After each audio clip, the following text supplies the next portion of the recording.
Hashem blesses Abraham Bakol. And I wasn't here last week, so I don't know who the guys from last one. I'm sorry for repeating something, but people tell me because we all don't have to fight memories anymore. So Baruch Hashem.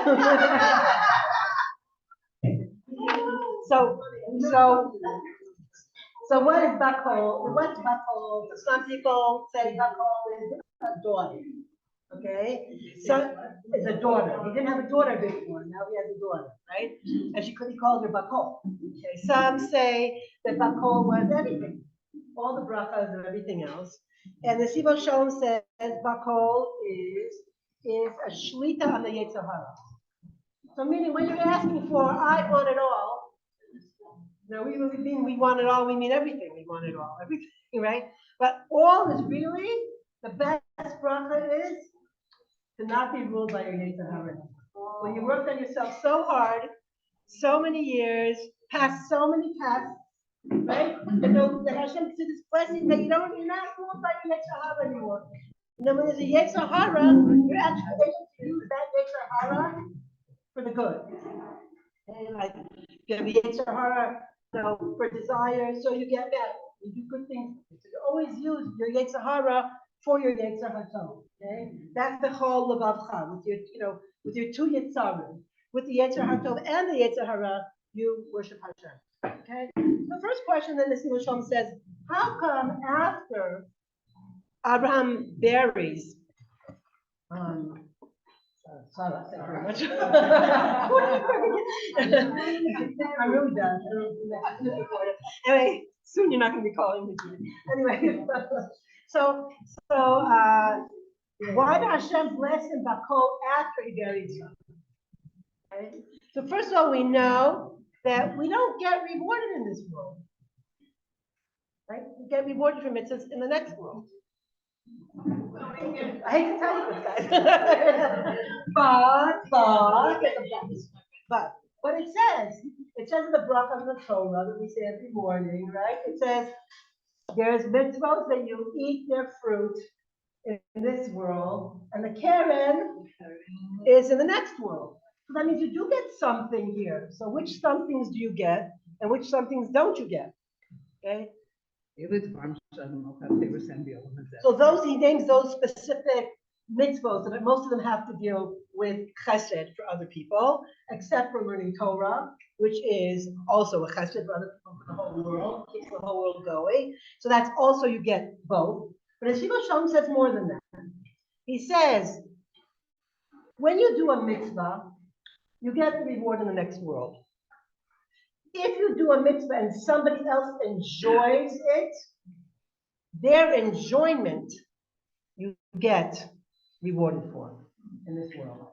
So you're doing a chesed because you have to, you're doing a tzedakah because you have to, you're doing whatever this because it's the right thing to do. You get rewarded all for that in the next world. But the pleasure and the greatness that comes to other people from it, you get rewarded for that in this world. So chesed is a very big thing. The more you do it and the nicer you do it, the more the other person feels great from it, right? The more you get rewarded in this world. And another area, the more you get rewarded in this world, is you do a mitzvah, you get rewarded next to me. But if you do hidur mitzvah, you do extra on that mitzvah, okay, you get rewarded here. So you said an example of that? Like Tosefet Shabbos. Okay, the Shabbos, you add 10 minutes extra before. That's what they're making a whole big thing about it now. Take on Shabbos 10 minutes early, take it out 10 minutes late.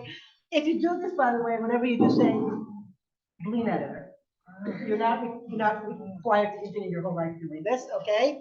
But the idea being that if you add something, Hidur Mitzvah is if you would add oil candles instead of candles, okay? If you do that for Hanukkah also, okay? Whatever's Mehadrin, whatever's extra in how you do it, when people say you're machmir, okay? So you're stringent on something, okay? You did the minimal, that's what you have to do. And there's a stringency, and you do that stringency, that's a tosefet. That's an addition, okay? So it says, Avram Avinu, when he tried to buy the burial place for his son. He had to go out of his way to pay for it. He had to go out of his way to negotiate. A lot of psukim are spent doing that. Okay? And it says that after he did that, because she's not there anymore to say, that she should even, it's a chesed shel emes, because he put in so much extra, he could have just bought the cheapest plot, nice place, cheap plot, whatever, that's it, finished, okay? And he was done a mitzvah. But he did hidur mitzvah, okay? And it was a chesed. So all those things gave him bracha. So for us also, we should just know, if we want more bracha in our life, right? Then we do, well, why? Why should we get for extra credit? More, because that shows that we love the mitzvah. That shows we love Hashem. That shows we love His people, and therefore we want them to be happier. We want Hashem to get even more exaltation. And right, it says Zeh keli le'anveinu. When you do a hid or mitzvah, you're sort of pointing to Hashem and saying, "This is Hashem, and I'm going to glorify Him. I'm going to beautify Him." How do I beautify Him? With a more beautiful mitzvah. That's what people try to buy a beautiful esrog. Okay, that's why also if you could dress as nice as possible for Shabbos, for davening, for all those kinds of things, there's minimal you could do without that. Okay, but the more you do it, every extra piece of clothing, no one sees you. You put on makeup before Shabbos for Shabbos, even if you're not going to see anybody. Okay, this idea of hidur and beautifying yourself and beautifying the mitzvah. I remember Rebbetzin. I think I told this before, but I just said again because I just found it one. Whatever, Rabbanit Riva Lapidot, okay? So she was talking about Shabbos, and she was like a teenager, and she went to her Rav's house for Shabbos, and she expected to see the whole house, like beautiful one. She comes to see the house was pretty, like, not nicer than what her house is for Shabbos. I mean, everybody's running around, whatever.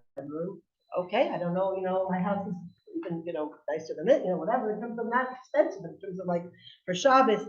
And then it comes Shabbos and they say, we're now invited to the Shabbos room. Like, in the middle of the house was this room that was, wow! Every time they had money or somebody did a present, they did it for the Shabbos room. They bought lights for the Shabbos room. They bought this for the Shabbos room. Anybody wanted to give them stucca for the Shabbos pushka. Like, Shabbos room. They had Shabbos underwear and Shabbos. You name it, not in that room, but they, so you can always beautify it more than you think. You think, what, I already do this. I already make 25 salads and I don't know what, that's already beautiful. But there's another thing, another little thing, another necklace. I've got a little bit of money, something else for Shabbos, but not for you, really for Shabbos. Okay, so this idea that there's never an end to how to do chesed, and there's never an end, right? Chesed in America also, when they make you a room in the basement, they do beautiful towels and beautiful soaps and perfumes, and what do you possibly want? Every food that you've never had in your life is in the refrigerator. You because you came and you're their guest. It's filled up. You can always think of more and more and more how to beautify a mitzvah, how to make people happy, how to make Hashem happy, to show that you are happy with the mitzvah. You're not just doing what you have to do. You're doing extra because it comes out of love. And that's what Avram Avinu was all about. And therefore, this bracha of Bakol is because he's doing it with his whole heart, everything he's got. Okay, so now we move on to this parsha. I don't know, I'm going to come a little bit, but is I haven't been on for a long time. Anyway, so Yaakov and Esav are born, right? And Yaakov is holding on to that heel, right? This is where we know that the whole trouble starts with all our enemies, right? Because it says we know that it's a halacha. Esav soned Yaakov. Esav hates Yaakov, which means all of Edom, which means all of the non-Jews. Not every single person, but every nation. Okay? Hates us more or less. Okay, except for 1 minute while we're all destroyed, they love us. 1 week later, they already don't love us anymore. This is how it goes. This is how it's gonna go. I don't understand. If Yaakov would come first, out. Maybe it was okay. Of course, but here it says, what's he hanging on to think? By he's hanging on, this is part of by he's hanging on to his heel, he's saying, I'm connected to you. I'm connected to you. That means all the musar, all the beautiful behavior that Yaakov and Jews have is like a thorn in people's heel.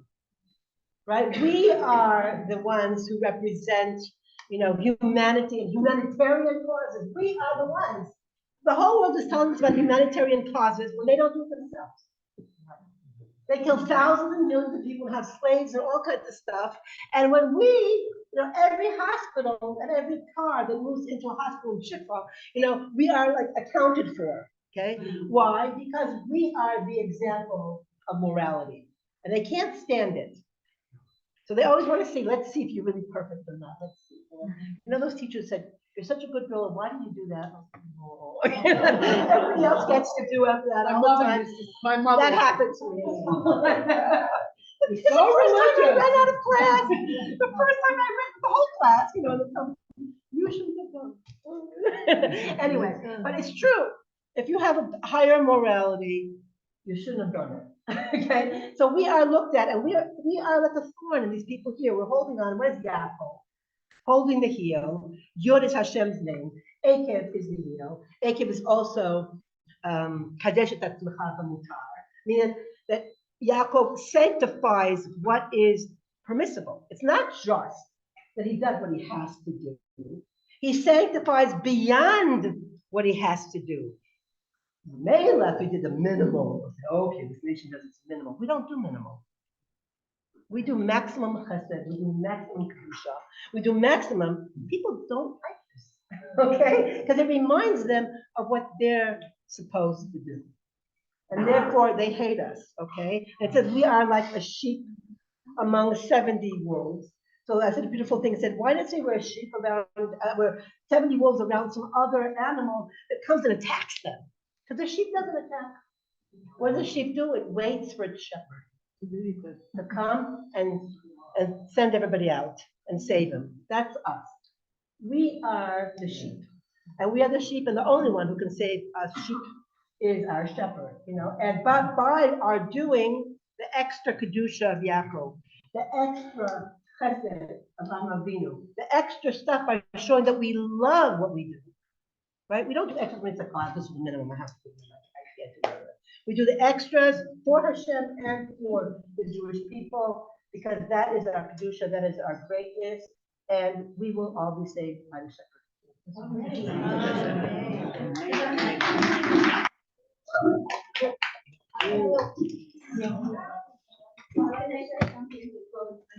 Please, please. I heard that Isaac holding the heel is like end, it's end of Isaac, and we're taking over. Amen.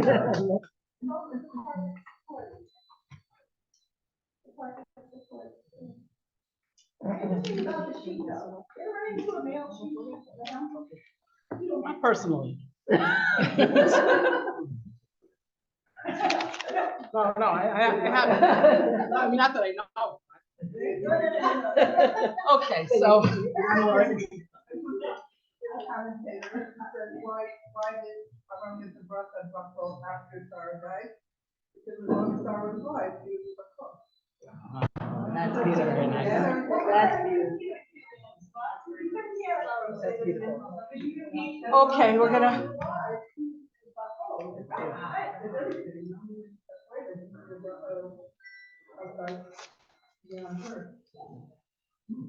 So we're continuing. You know what the hardest thing right now? It's like hard to be funny. You can't. It's like hard to make jokes. Illana did a pretty good job. I'm like finding it hard to be funny. So. Did? Oh, okay. All right. Okay. What? I can't control it. Okay. Anyways, we're continuing our study of the laws of Shabbos, of the Amitat Malachos, and specifically Soter or Soser, the Malacha of demolishing or deconstructing. And so we spoke last week, just a very, very quick review. We spoke about food and the fact that there is basically no inyan of soter with food. There's boneh. Remember we said that soter is the opposite of boneh. Deconstructing is the opposite of building, right? So, but there are quite a few cases where making food is boneh, but eating food is not. And the basic reason is that Eating is the basic function of food. That's its derech tashmishu. That's how it's used. That's its function. So even though decorating and shaping food is not a basic function of food, right? Making it into a shape, but eating it is. So that's why it's okay. I'm sure everybody feels better now. Okay, so now we're just going to talk about some of the rabbinic laws, the rabbinic restrictions on the malacha of soter. And in almost, I would say it's fair to all cases. The rabbis were concerned that people would be confused by different laws, and to avoid any kind of accidental desecration of Shabbos because you thought that this was okay. So they put limitations on many things. They created this whole body of laws, so we're going to speak specifically about soter. It's sort of logical, right? Like we know that we learned that making a temporary structure is not the malacha of boneh. Taking it apart is not the malacha of soter. Only permanent structures. But like somebody comes by and you're doing this and they see you do that and you're taking down this and it's confusing. So so for the most part they put many limitations on taking down an ohel, a roof, a covering. Okay, remember we spoke quite a bit about putting a blanket over a baby's stroller, right? So not only can you not put it on, but you can't take it off. You have if it's started already, if it had been started before Shabbos, then you can put it on. It was already in place before Shabbos, it's okay. But and in that case, you could remove it. A sheet over think 4-poster beds, right? To take that down would be prohibited. For the most part, though, making partitions taking down partitions are okay. You can take down walls in most cases.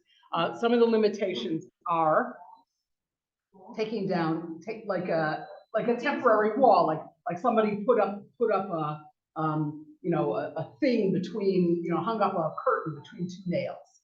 Okay, that's considered a partition, right? A mechitza, that's exactly the word, mechitza. We talked about the ohel and mechitza. So no problem taking that down. The cases where you can't take it down, so there's if that wall is called a mechitza terrace, like from the word mutar, like how does he translate it? It's a validating wall. So for example, you have a 3-walled sukkah. If you were to take one down, even if it's not nailed in, or you're not taking a screwdriver, you're not doing anything, just laying against the other walls.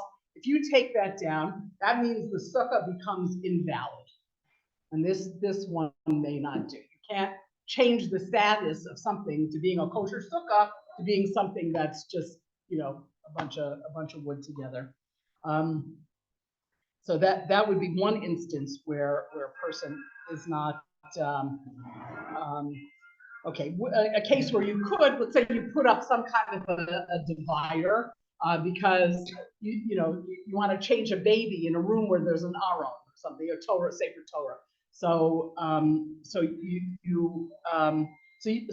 that after you're done doing what you have to do, you can take it down, even though it's being put up was for a mitzvah purpose, right? Taking it down, it really has no substance other than that particular function. The function is over. It's not a problem to take it down. Okay, the next area is and I'm gonna just introduce this idea because it's pretty involved, and that is nullifying a vessel. Okay, so we also talked, when we were talking about boneh, we were talking about making modifications to a vessel, like putting a hole in the vessel, or like a barrel or something like that. You can't nullify a vessel. A vessel is something that's moved around, right? It has a function, right? By its nature, it's like, put water in it, carry it someplace. You put stuff in it, you carry it someplace. Pardon me? You can break it.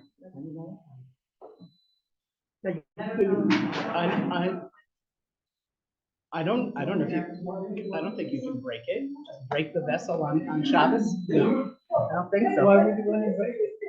Talking about opening up bottles and. This is actually talking about a case. You know, let's say you put something, you put some muksa in a. There's like a disgusting something dripping from the ceiling above. Okay, you can't take a pot and put it underneath that, right?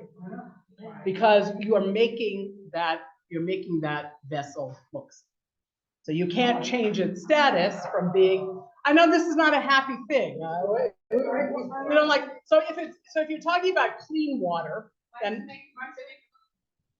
because any kind of disgusting material is muksa.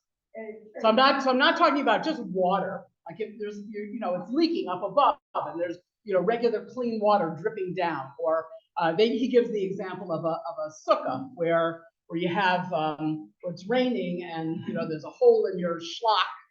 Do we have schlocks? We don't have schlocks, but you have a schlock? Okay, that's like a plastic.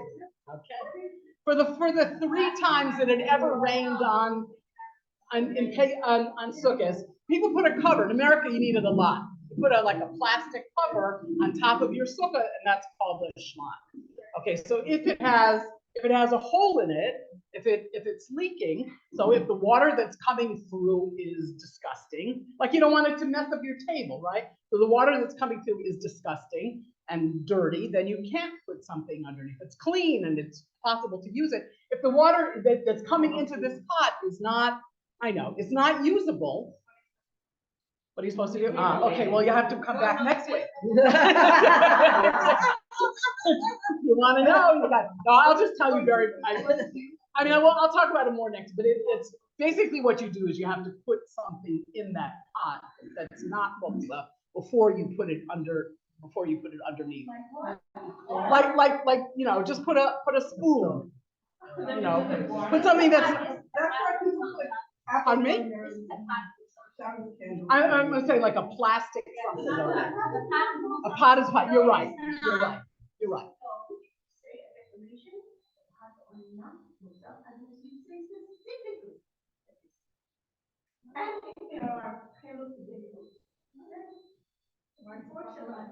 If you say specifically that it's not.